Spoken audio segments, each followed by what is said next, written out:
आज आपण नाश्ता सेंटरमध्ये मिळतो तसा उपमा बनवणार आहोत. भरपूर जण याला उपीटही म्हणतात. अगदी मऊ, लुसलुशीत, दाणेदार उपमा कसा बनवायचा हे छोट्या-छोट्या टिप्स सहित सांगितलेलं आहे. रेसिपी नेहमीप्रमाणेच अगदी साधी, सरळ व सोप्या भाषेत सांगितलेली आहे. उपमा न खाणारे सुद्धा उपमा आवडीने खातील. तर चला मग सकाळच्या घाई-गडबडीत मऊ, लुसलुशीत, दाणेदार व चविष्ट उपमा कसा बनवायचा ते पाहूया. वेळ न घालवता रेसिपीला सुरुवात करूया. उपमा बनवण्यासाठी इथे मी 2 कप रवा घेतला.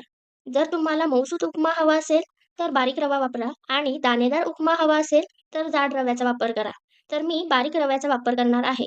सर्वात आधी रवा भाजून घेऊया. त्यासाठी कढईमध्ये 2 चमचे तूप घालू. तूप गरम झालं की रवा घालू. मध्यम आचेवर रवा भाजून घेऊ. तुपाऐवजी तुम्ही तेलाचाही वापर करू शकता. तुपामध्ये रवा भाजला तर उपमा अधिक चविष्ट होतो.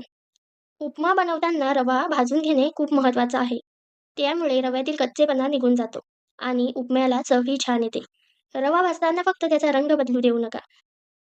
तर 5 मिनिटभर रवा भाजून घेतलाय आणि रव्याचा रंगही बदललेला नाही. आता कढईत 3 चमचे तेल घालू. तेल गरम झालं की यामध्ये 1 चमचा मोहरी घालू. मोहरी तडतडली की यात 1 चमचा चणा डाळ घालू. त्याचबरोबर 1 चमचा उडीद डाळ घालू. 1 मिनिटभर डाळी शिजवून घेऊ. 1 मिनिटभर डाळी शिजवून घेतल्या, त्यानंतर 2 ते 3 हिरव्या मिरच्या बारीक चिरून घेतल्या, त्या घालूया. मिरचीचे प्रमाण तुम्हाला किती तिखट हवंय त्यानुसार कमी जास्त करू शकता. 7 ते 8 कढीपत्त्याची पाने घातलेत. किसलेलं आलं घालू. नाश्ता सेंटरमध्ये मिळणाऱ्या उपम्यामध्ये सुद्धा आलं किसून घालतात. त्यामुळे उपम्याला चव छान येते. 1 मिनिटभर परतून घेऊ.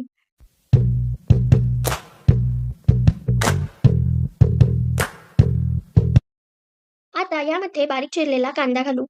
कांदा परतून घेऊ. मध्यम आकाराचे 2 कांदे चिरून घेतलेत.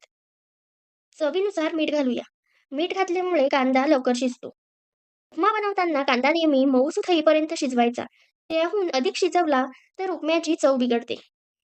तर इथे मी कांदा मऊसूत गुलाबी होईपर्यंत शिजवून घेतलाय. आता यामध्ये रवा घालूया आणि 1 मिनिटभर मध्यम आचेवर रवा परतून घेऊ.